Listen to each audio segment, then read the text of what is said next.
Hmm.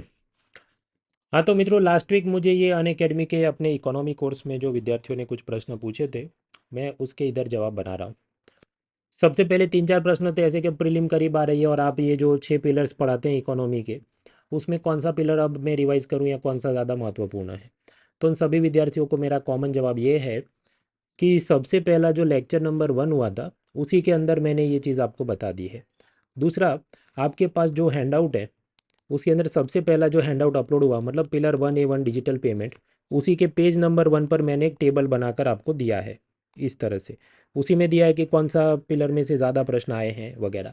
However UPSC is an unpredictable exam, तो ऐसा कोई गारंटी नहीं है कि इधर जो लिखा है तो अगले साल भी ऐसा ही ट्रेंड रहेगा। लेकिन जो ये पूछ रहे हैं नहीं अब मैं कौन सा ज़्यादा रिवाइज करूँ, तो हैंडआउट नंबर 1 का पेज नंबर 1 उसी के अंदर सारे ज्ञान दिया है। तो अभी ऐसे जो भी तीन चार प्रश्न मुझे पूछे गए हैं आज, उसमें मैं ये कॉमन जवाब उन सब बच्चों को ऐसा ही बोलूँगा कि तुम ये वीडियो के अंदर शुरुआत में मैंने जो 2 मिनट बोला है वो वापस देख लो। Right, so this is done. दूसरा, कुछ विद्यार्थियों का ये प्रश्न है कि मैं पुराना स्टूडेंट हूँ तो कौन सी सीरीज देखूँ, Win20, 21, 22 या 23। तो वो डिपेंड करता है कि आपने कब पुराना कोर्स ज्वाइन किया था या कंप्लीट किया था।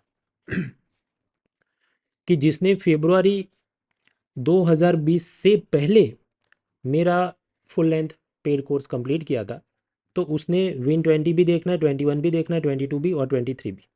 राइट, तो उसने वो सब कुछ देखना है और फिर उस हिसाब से बाकी बाकी जवाब बने। तो अभी ये टाइम स्टैम्प है कब करीब वट एवर 0.140। तो जिस जिसने मुझे ऐसा प्रश्न पूछा उसको मैं ये कहूँगा ये 1.40 मिनट से आप देख लो, इसका जवाब है। ठीक है, आगे बढ़ते हैं। और पहला प्रश्न बहन भावना कि एनएसओ रहता है इकोनॉमिक सर्वे उसी में मानता है या उससे अलग होता है। देखिए, जो इकोनॉमिक सर्वे है वो एनएसओ का ही डेटा यूज़ करके पुराने ईयर्स का देगा। अब अगले साल कितनी संभावना होगी कि 6 से 6.8, तो ये इकोनॉमिक सर्वे का खुद का अपना दिमाग होता है।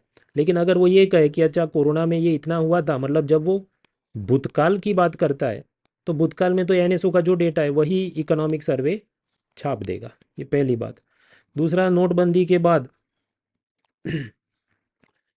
जीडीपी का रेट कैसे हो सकता है जब तक वो सब खराब चला था, मतलब इकोनॉमी में तकलीफ आई थी। तो अब आप समझिए, जब हम बात करते हैं 2017-18, तो नोटबंदी कब हुई थी।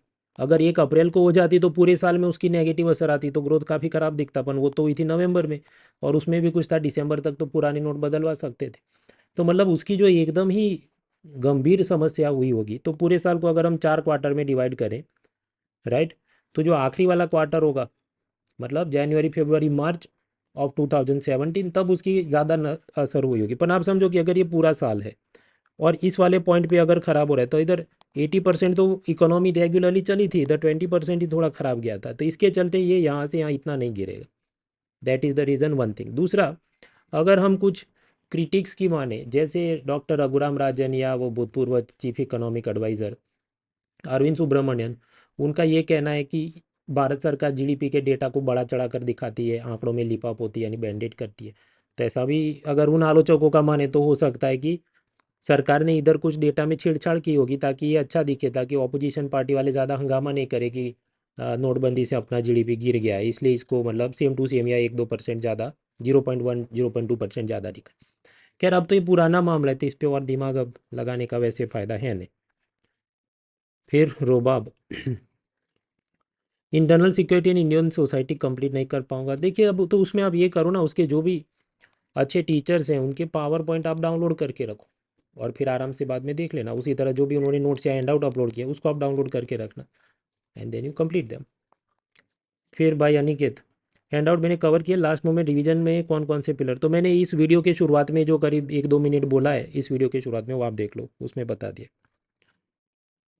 मैंने अभी तक सारे लेक्चर लिए, हैंड आउट कहीं से 100 पेज पढ़े, बाकी वो अलग अलग पिलर से सब अब मैं याद नहीं रहता है कि दोबारा लेक्चर लूँ। 2 एक्सपीरियंस साथ ही साथ हैंडल अच्छे से तेरे वर्दी, क्योंकि मैं भूल जाता। पर अब ये डिपेंड कर रहा है, देखिए अगर आप 2024 की तैयारी कर रहे हैं, बराबर, तो फिर आप पूरे वीडियोस उसको जो भी आपको 2x की स्पीड पे देख के सब करना है वो कर सकते हैं। अगर आप बात कर रहे हैं मुझे 2023 की, तो तकलीफ क्या है, सम 25 डेज आर लेफ्ट, जैसा ये नीचे लिखा है इस वीडियो के नीचे। तो 25 दिन में तो कितने वीडियो आप देख लेंगे। तो उस केस में आप ये करो कि आप आराम से हैंडआउट पढ़ना शुरू करो और जहाँ आपको समझ नहीं आता है उतने ही पार्ट के आप वीडियो देखो। That will be the efficient way to go about it. वरना तो फिर मतलब जैसे वो जटिल टॉपिक हो, monetary policy, GST, GDP calculation, currency exchange, वो सब में, बाकी सब जगह सिर्फ स्कीम योजना की बात चले तो पढ़ के जल्दी निपटा सकते हो। तो वीडियो 2x पे भी देखने की जगह उस तरीके से किया जाए अगर 2025 टारगेट करें, क्योंकि सिर्फ 25 दिन ही बचे हैं और भी काम आपको करने पड़ेंगे। Man Muskan, impact of selling government security by RBI on interest rate.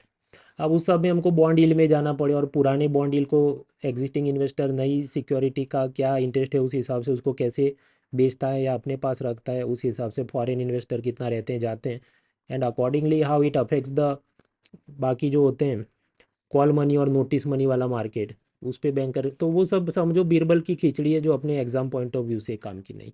So should not spend too much time on that.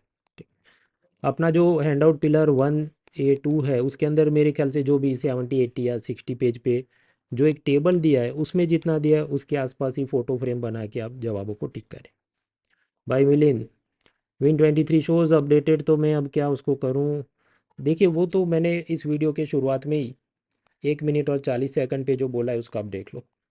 And Bhavna, recession phase and technical recession दोनों में क्या डिफरेंस है, ये वीडियो के अंदर मैंने आराम से बताया, उसको आप वापस से देखो। इस इधर मैं वापस आपको बताऊंगा तो भी मैं वही बता पाऊंगा जो उधर बताए।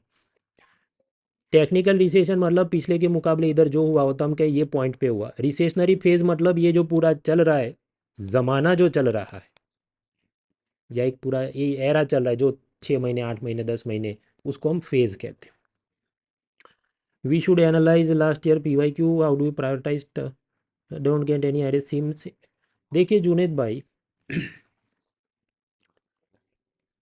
अपना जो लेक्चर 1 हुआ है उसके अंदर मैंने बताया कि पिछले वर्षों में इकोनॉमी में क्या रहा ट्रेंड, और फिर जो अपना हैंडआउट नंबर 1 है उसके पेज नंबर 1 पे टेबल दिया है कि जहाँ पर आप देखो मैंने कैसे इंटरनली चीज़ों को सब टॉपिक में बांट बांट के कि ये साल में ऐसा पूछा, ये साल में ऐसा, right. So this is one way to go about it. अब ये भी ऐसा है कि ये एक दिन में अभी मैं आपको टेबल दिखाऊँ और आप इसको पढ़ के करो, उससे अपन अच्छा उसमें भी कौन से टॉपिक में किस जात के सवाल आए थे, कि जैसे मॉनेटरी पॉलिसी में कॉज कॉन्सिक्वेंस टाइप के आए, जबकि पिलर 5 में तो फैक्चुअल टाइप के आए। ये सब जो समझ है वो ऐसा है कि एक दिन में मैं आपको 200 बादाम दे दूं और आप उसको खा के बॉडी नहीं बन जाएगी। तो वो तो 6 महीने 8 महीने की धीरे धीरे से जो प्रोसेस चलती रहे, कि रोज़ आप एक कुछ चैप्टर पढ़ते हैं कोई सब्जेक्ट का, उसके PYQ देखते हैं, उस हिसाब से उसका मंथन करते हैं, फिर वापस से 2 महीने 3 महीने बाद रिवीजन करते हैं, फिर वापस PYQ देखते हैं, then this skill will develop. तो मेरी ये सलाह है कि आप एक बार पूरा इकोनॉमी का कोर्स ख़त्म करो, ऑटोमेटिकली आपको इकोनॉमी में उस टाइप की वो जो समझ है वो डेवलप हो जाएगी, and then you can replicate in other subjects also. रफ्तार के बाद APFC एग्ज़ाम में क्या ये सारे, देखिए आप मेरी यूट्यूब चैनल पे जाओ, उसके अंदर मैंने जो एक वीडियो डाला है EPFO के PYQ, जिसका मैं लिंक भी कोशिश करूँ कि आपको दे ही दूँ इस जवाब के साथ, उसमें दिया है।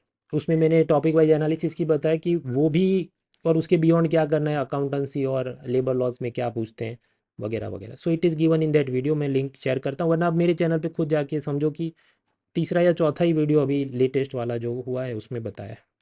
Download topic wise PFO paper, वो वीडियो आप देखना और फिर वो PDF फाइल डाउनलोड करना, it will give you clarity. कौन से पिलर ज़्यादा इंपॉर्टेंट है, इस वीडियो के अंदर ही शुरुआती 1 मिनट में मैंने आपको बताया इस प्रेजेंट यूट्यूब वीडियो में। दूसरा, फाइनल ईयर के एग्ज़ाम कंप्लीट हो गए, लेक्चर से काफ़ी हेल्प मिली in GST, thank you, well best wishes and you are welcome. Amritam Singh, which of the following are the most likely consequences of rising inflation in an economy. ठीक है, उससे अपनी लोकल करेंसी वीक होती है, ये तो करेक्ट है।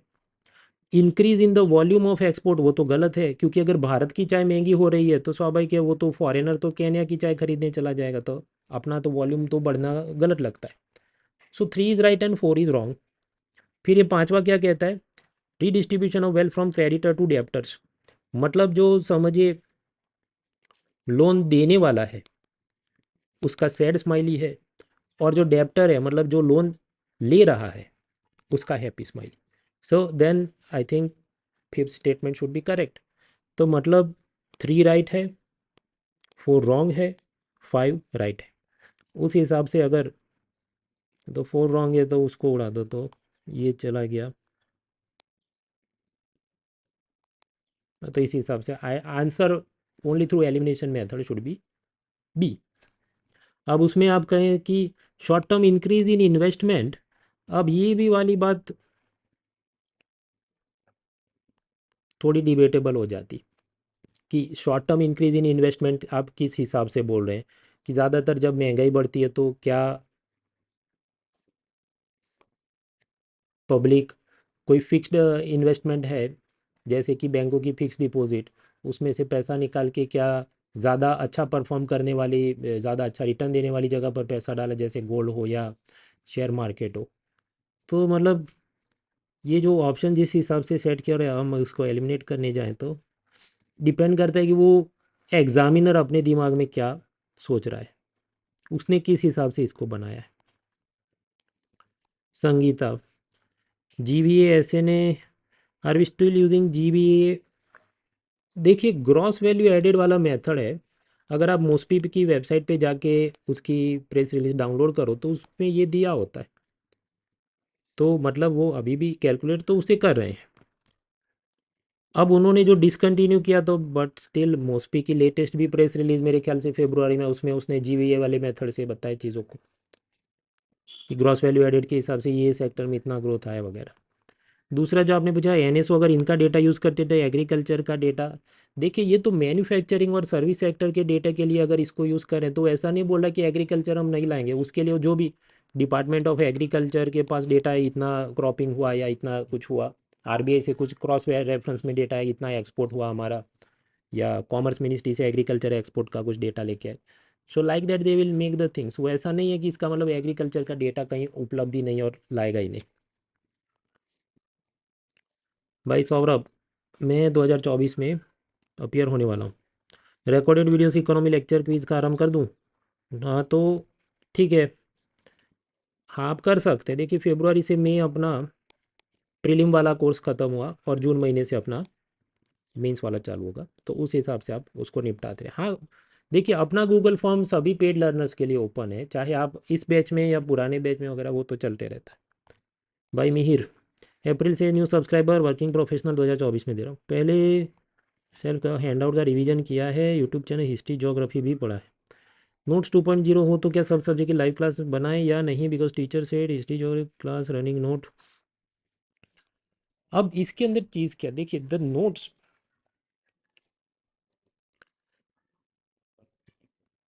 मैं बात करूं इकोनॉमी की, हर एक कोचिंग इंस्टीट्यूट इंस्टीट्यूट लेवल पे अपने खुद के नोट्स वो बनाते हैं, ताकि अगर टीचर भाग भी जाए तो बच्चा ऐसा नहीं कि वो निराधार हो जाए, उसके पास फिर भी वो मटेरियल हाथ में हो कि चलिए मैं इतना तो पढ़ ही लूँगा। बट नोट्स, खासकर प्रिंटेड नोट्स की तकलीफ क्या होती है कि सपोज इन्वेंटरी के हिसाब से जब बेच दिए, उसके बाद नया तो कितना ही आ रहा है, खासकर इकोनॉमी के अंदर, राइट। तो इसलिए मेरी तो क्लास की अपनी जो सिस्टम है हैंड आउट अपलोड वाली वो चलती है।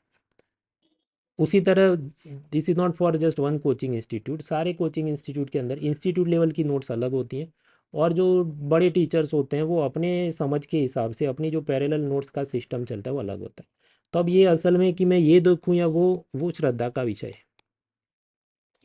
ये देख के भी पास हो सकते हैं, वो देख के भी पास हो सकते हैं, ऐसा भी हो सकता है कि यूपीएससी जो पूछे इधर से भी नहीं आए और उधर से भी नहीं आए। So like that you make the decision for this. हालांकि कुछ तो ऐसी चीज़ें सीधा ही देख के निपटा दो तो भी खत्म, post independent India, world history, disaster management, so like that you can make the. जो ज़्यादा जटिल टॉपिक हो कि जहाँ पर आपको लगता है कि ये वीडियो देख के और उस हिसाब से पावर पॉइंट देख के दिमाग में वो चीज़ आराम से उतर सकती है, जैसे जीएसटी है, जीडीपी है, currency exchange, there the teachers notes या presentations will help you more. तीसरा है लॉ ऑप्शनल के रिकॉर्डेड क्लास, और ऑप्शनल की टेस्ट सीरीज़ नहीं है। ये वाली फीडबैक मैं आगे टीम को भेजता हूँ, देन लेट अस सी कि उसमें क्या कर सकते हैं हम लोग। 18 मंथ का आइकॉनिक कॉम्बो सब्सक्रिप्शन, तो उसे यूज़ कैसे करें?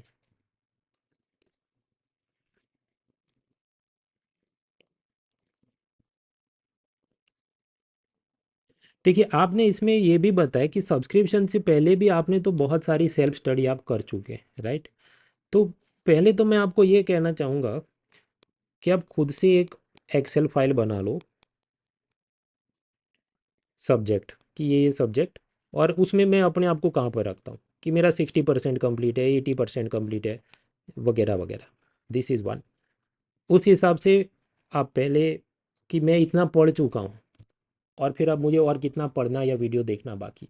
सेकंड स्टेज पे आप जाएं कि टॉपिक के हिसाब से अब हर एक के अंदर चैप्टर्स या कौन से वीक एरिया हैं, दैट इज़ वन। और फिर बाकी तो जो लेक्चर्स वगैरह चल रहे हैं वो है आइकॉनिक का मतलब क्या हुआ, आपको मेंटोर भी असाइन किया होगा तो उससे भी आप फ़ोन पे बात करके और इनपुट लेके आप अपने आप को बेहतर कर सकते हैं। और आप मुझसे पूछे अभी क्या करना चाहिए। अब चीज़ ऐसी है कि देखिए आपकी ऐसी स्लेट है जिसमें थोड़ा बहुत तो लिखा हुआ है पहले से कि मैंने इतना पढ़ लिया, एकदम ब्लैंक स्लेट तो है नहीं। एकदम अगर ब्लैंक स्लेट होती कि सर मैंने कुछ नहीं किया और अभी मैं आया हूँ और 2024 का दिन तो मैं क्या करूँ, in that case what I would have advised is कि भाई आप पॉलिटी,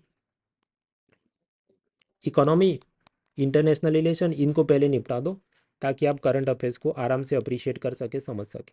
बाकी तो जो सब्जेक्ट वाइज टॉपिक्स ख़त्म होते रहें उस हिसाब से उसके टॉपिक वाइज पीवाईक्यू देखते रहो, सेक्शनल टेस्ट दो, वीकली टेस्ट जो चल रहे हैं, फिर पूरा रिवीजन करके फुल लेंथ टेस्ट दो। जो बात है आपकी कि मेंस के लिए कैसे करें प्रिपेयर, तो जून महीने से मेरा इकोनॉमी का कोर्स चालू होगा मेंस के लिए, उसको आप देखें। बाकी तो मेंस के अंदर जो भी कोर्सेज अपने चल रहे हैं यूजुअली जो भी बड़े टीचर हैं या तो प्रीलिम्स कम मेंस या प्रीलिम के बाद मेंस, इस तरह से उनके लेक्चर्स चलते रहते हैं, उसे आप देखिए। साथ ही साथ previous year topic wise paper उसको आप नज़र के सामने रखें, थोड़ा कंटेंट और समझ डेवलप होने दें, उसके बाद मेंस आंसर राइटिंग की प्रैक्टिस करें। ये नहीं कि अब डे वन से ये सब ही शुरू करना है। सो लाइक दैट धीरे धीरे आप आगे बढ़ो। नूफान एथिक्स के एग्जाम्पल टेलीग्राम पे डाले, उसका क्या है? देखिए वो मैं ये करूँगा, अब जैसे प्रीलिम ख़त्म हो उसके बाद उसकी कुछ अलग ही मैं बनाता हूँ पीडीएफ या कुछ material, then I will try to. उसमें काफ़ी कुछ बिखरा बिखरा है और आप जानते हैं कि अभी मैंने ट्विटर पे वो ब्लू टिक भी लिया है। ब्लू टिक का क्या फ़ायदा है, उसमें करीब 4,000 वर्ड्स का कुछ हम टेक्स्ट डाल सकते हैं। तो मेरी ये इच्छा है कि वो सबको मिलाकर कुछ एक अपना अलग से ही कुछ हैशटैग से मैं चालू करूँ आफ्टर प्रीलिम्स इज़ ओवर, कि ये एथिक्स का ज्ञान, और फिर जिसको भी भविष्य में देखना हो उस हैशटैग के हिसाब से या उन सारे ट्वीट्स का एक कंपाइलेशन के नोट्स के हिसाब से वो देख सके। पर वो I will do that after prelims is over, क्योंकि अभी वो सब करने में ना पब्लिक देखेगी और मुझे ये विन 23 और इकोनॉमी का सब निपटाना है। So presently focus is on prelims economy only. Government क्या बजट में ही टैक्स को बदल सकती थी? ऐसा नहीं है मेरे ख्याल से। 2019 में सितंबर महीने में सरकार ने कॉरपोरेशन टैक्स को कम किया था क्योंकि इकोनॉमी में काफ़ी गिरावट आ गई थी, कंपनियां काफ़ी कंप्लेन कर रही थी। तो उसके बाद के समय में भी ऐसा कर सकते हैं कि उसको चेंज किया जाए। हालांकि उसके लिए उस वक्त जो भी टेम्पररी सेशन पार्लियामेंट का जो भी बना हो उसके अंदर उन्होंने कुछ अपनी बातों को रख के पास करवाया, ऐसा हो सकता है। कबीर, मैंने ये सब पढ़ाई कर लिया अनुसार से, पर रिवीजन फाइनल ईयर एग्ज़ाम और कौन पे अभी। देखिए 2025 तक तो आपके पास काफ़ी टाइम है, तो एक तो इसका लोड लेने की ऐसी ज़रूरत नहीं है।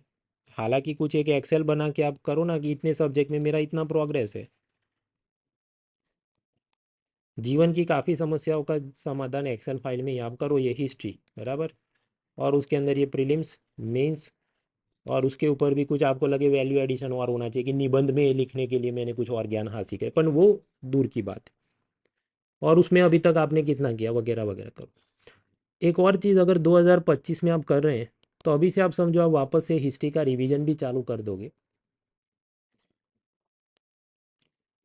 जंग लग जाएगा, मतलब you will get rusted. For example suppose 150 freedom fighters है, मैंने भी पढ़े हैं जब मैं तैयारी करता था, लेकिन अभी आप मुझे पूछोगे नाम दिखा के तो मुझे जो बहुत ज़्यादा मशहूर नहीं थे उनके बारे में मैं कुछ ज़्यादा बोल नहीं पाऊंगा। क्यों? बहुत समय पहले मैंने वो देखा था, बाद में अभी रिवाइज किया नहीं।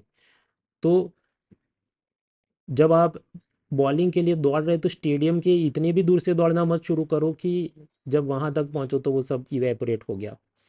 मतलब अभी आपने जो हिस्ट्री पढ़ी या पढ़ने वाले उसमें आप एनालिटिकल एस्पेक्ट पे ज़्यादा फोकस करें, ना कि फैक्चुअल रट्टेबाजी पर, क्योंकि वो रट्टेबाजी करोगे तो भी 2 साल के बाद वो वापस फिर से करनी ही पड़ेगी, क्योंकि अब तो दिमाग से इवेपोरेट हो गया। So like that first of all you complete the basic subject जितने भी हैं, हिस्ट्री, ज्योग्राफी, पॉलिटिक्स, इकोनॉमी वगैरह, उसको निपटाइए। सिलेबस पीवाईक्यू ऑब्जर्व कीजिए, मेंस के पेपर ऑब्जर्व कीजिए। बाकी भी इधर उधर का इधर जो पढ़ के आपको और अपनी अंडरस्टैंडिंग को इम्प्रूव करना है, धीरे धीरे बढ़ी। हार्डकोर शार्प जो तैयारी होनी चाहिए तो वो आप 2025 है ना, तो समझो कि 2024 के अंदर से फिर जो एक आखिरी आप निकालो कितने महीने से मैं अब असल में भागना शुरू कर रहा हूँ, दैट यू। कॉलेज की भी एग्ज़ाम पर फोकस करें, ग्रेजुएशन में भी अच्छे मार्क्स आने चाहिए, यूपीएससी में सिलेक्शन ना हो तो बाकी एग्जाम में ज़रूरत पड़ती, take care of that also. Sumegh, मैं टाइम स्टैम्प लिख देता हूँ, क्वेश्चन 20 तक हम पहुँचे तो टाइम है,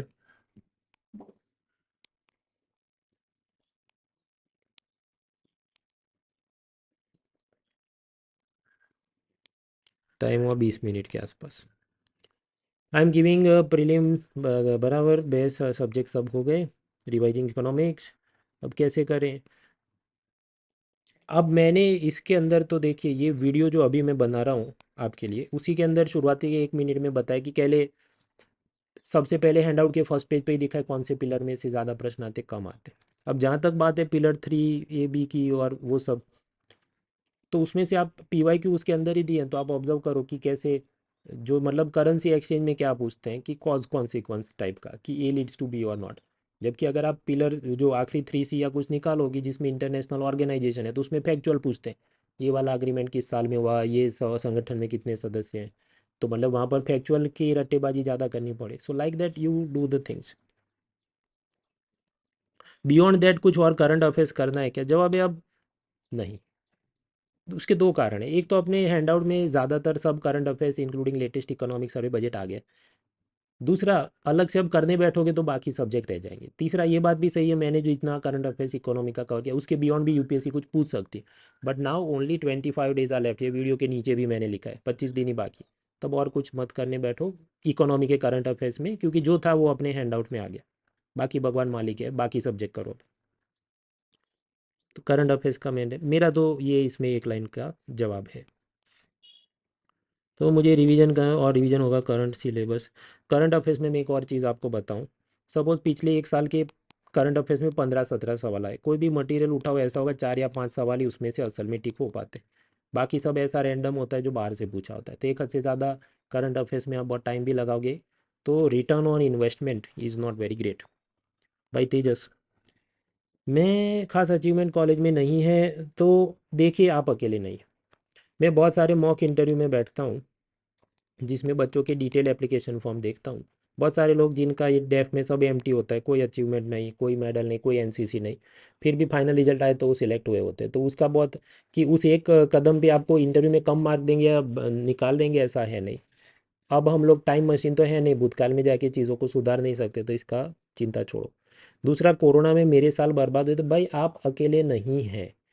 आपकी जनरेशन में जितने लोग थे उन सबका सब बायोडेटा में वो 2 साल एम्प्टी है, तो उसका तो कभी नेगेटिव लेना ही नहीं चाहिए। और ऐसा मत सोचो कि इंटरव्यू में बैठे हैं वो सब एमटीवी रोडीज की तरह आपको रोस्ट करने बैठे कि तुम क्या करे तो क्यों नहीं किया ये वो।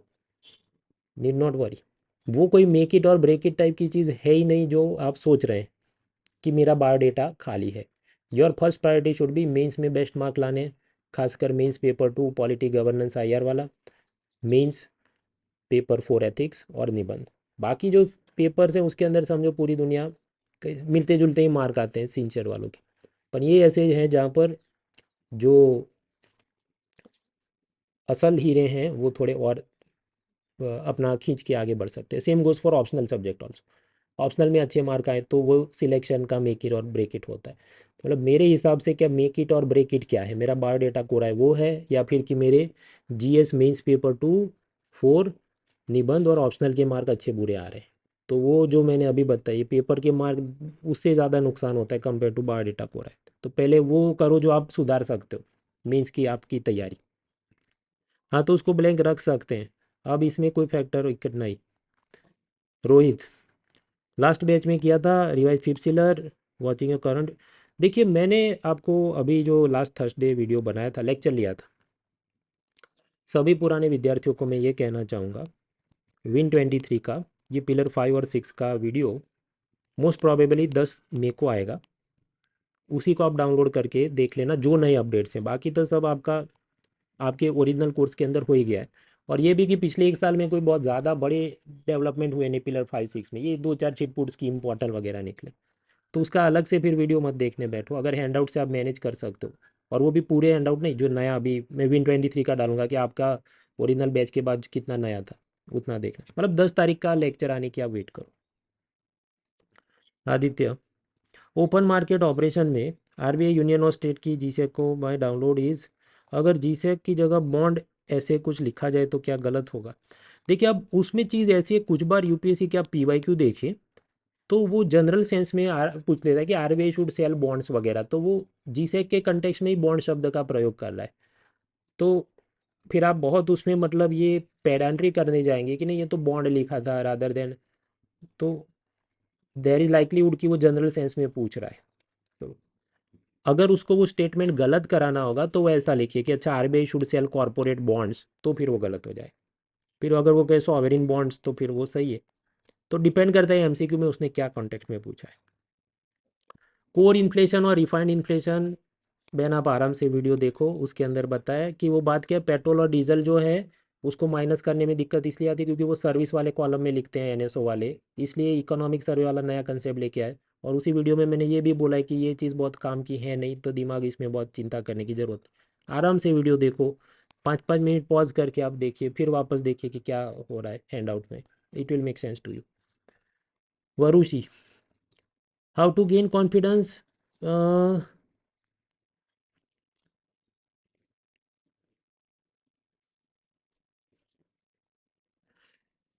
आपने हैंड आउट पढ़े हैं तो अब कॉन्फिडेंस कैसे गेन करना है, सिंपल है।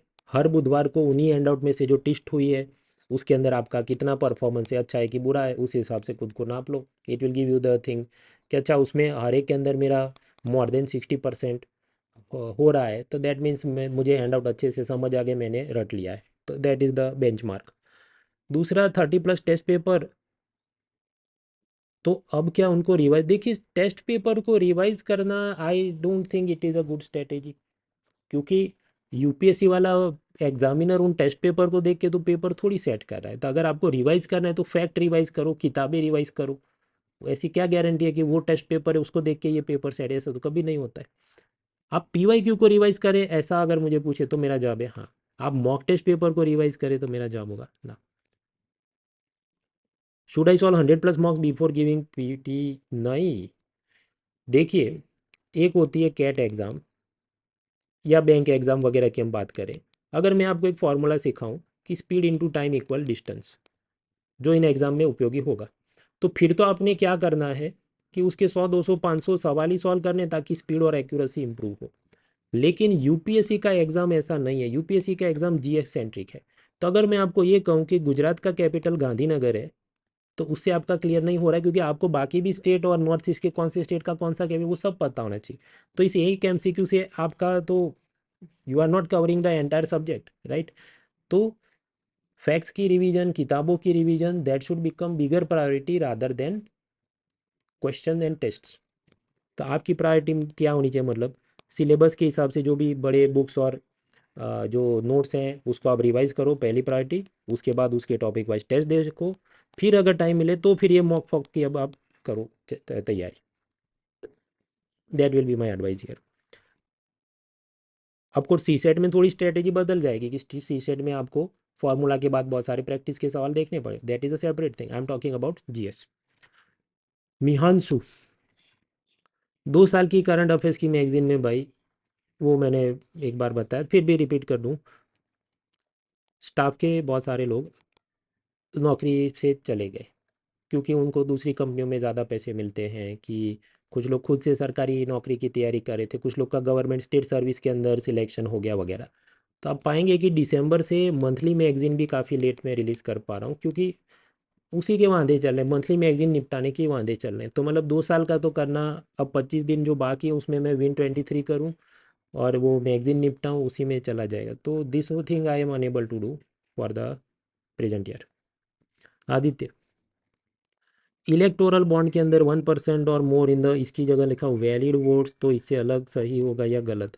देखिए यूपीएससी वाले को जब इलेक्टोरल बॉन्ड का प्रश्न पूछना वो इतनी पेडांट्री में जाएगा, ऐसी संभावना मुझे कम लगती है। उसको अगर गलत करना होगा तो क्या ये 1% की जगह 5% 20% ऐसा वो करे।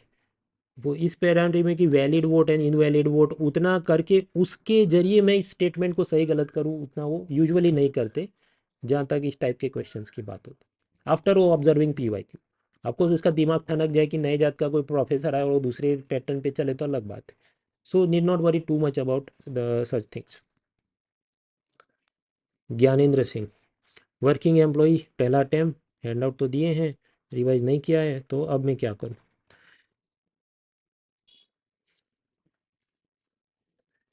अब इसमें तो आप ये कर सकते हैं, क्योंकि 25 दिन बाकी है तो मैं जुगाड़ बता रहा हूँ, लेकिन मैं पहले ही कह दूँ कि जुगाड़ से कभी कोई गारंटी नहीं होती कि आपका काम बनेगा। Page 1 of the first hand out के अंदर जो पिलर्स दिए कि कौन से पिलर में से ज़्यादा सवाल आते हैं, उस हिसाब से उतने पिलर्स के हैंड आउट का पहले रिवीजन करो। जिनमें से कम आते हैं तो शायद उसकी अब हैंड आउट के आप चीज़ को छोड़ो, और बाकी सब्जेक्ट जो भी हिस्ट्री ज्योग्राफी वगैरह उसको निपटाओ। Something like that you will have to do. Having said that, उससे कोई ऐसी गारंटी नहीं कि सिलेक्शन होगा। जो सीधी तैयारी, आप समझिए सफलता का पिरामिड है। ये ऊपर जो इधर पब्लिक बैठी है सब कुछ रट के और सबकी तैयार करके 2-3 अटेम्प्ट लेके, and you are competing against them. तो फिर आप जुगाड़ से मतलब में निकल जाओ, वो फिल्मों में होता है। I am not discouraging, but ये समझ और इस तैयारी के साथ करना है कि ये जो भी मैंने आपको बताया उसमें ये जोखिम स्थान भी है। फिर आप उस हिसाब से आगे बढ़े। दिव्यांशु, क्या आयुष्मान भारत में नेशनल हेल्थ मिशन मर्ज हो? नहीं, ये अलग चलता है, उसमें और भी। देखिए, नेशनल हेल्थ मिशन की हम बात करें, उसमें वो रूरल और अर्बन और उसमें वो मातृ, मदर और चाइल्ड की अलग अलग चीज़ें चले। So that is a separate thing going on in, I think. Ayushman Bharat के अंदर तो 2-3 है कि हॉस्पिटल बनाएंगे और 5 लाख का हेल्थ इंश्योरेंस करेंगे और प्राइमरी हेल्थ केयर सेंटर को अपग्रेड करें। So it is a separate and smaller thing. Satyam, क्या मैं करूं?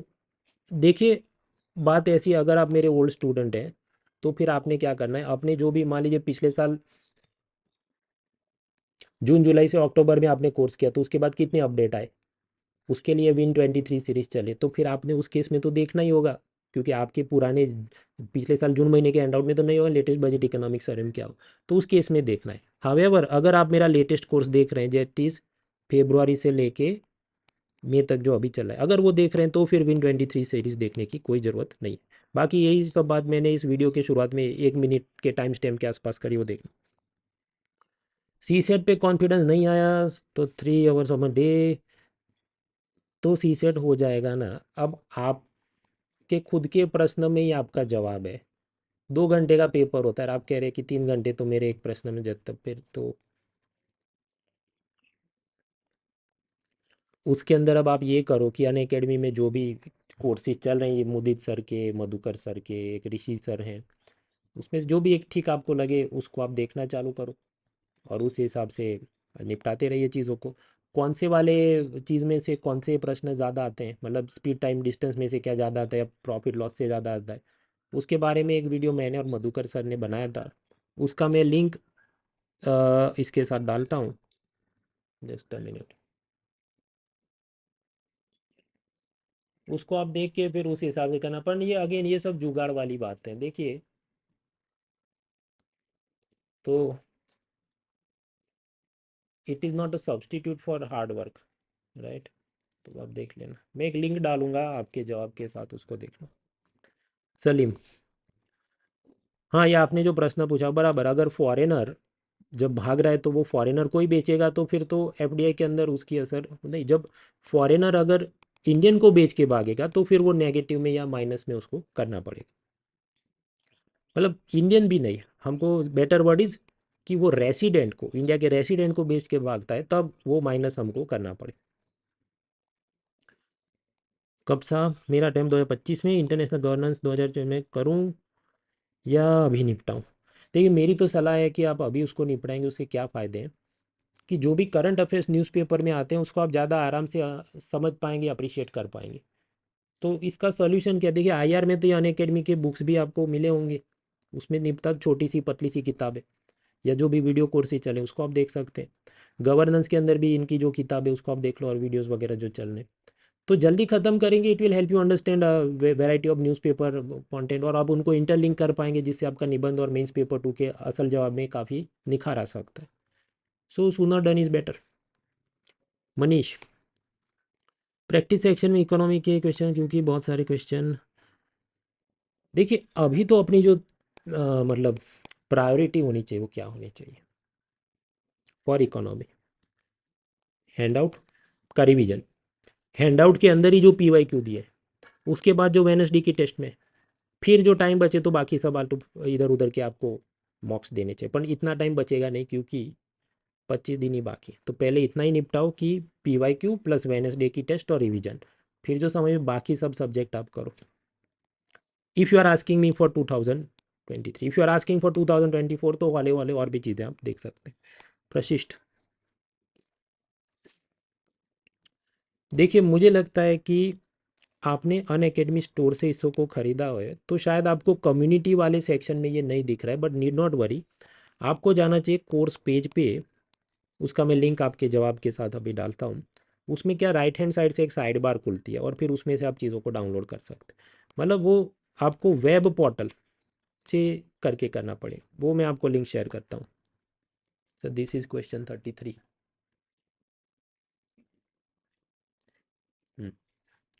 फिर आखिरी प्रश्न है 34, तेजस्वी, ग्रेजुएशन बीबीए में कंप्लीट हुआ, अब मैं full time aspirant, political science optional है, तो इग्नू या किसी का ज्वाइन कर लूँ। हाँ तो आप कर सकते हैं, उससे आपको उनके सब प्रिंटेड नोट्स मिल जाएंगे इग्नू के, तो इट विल हेल्प यू। करना चाहिए, कर सकते हैं। Alright friends, so this is all the question I received. इसके बाद भी जो प्रश्न आए होंगे तो फिर मैं उसको अगले वीक के साइकिल में ले लूँगा। Let's crack it.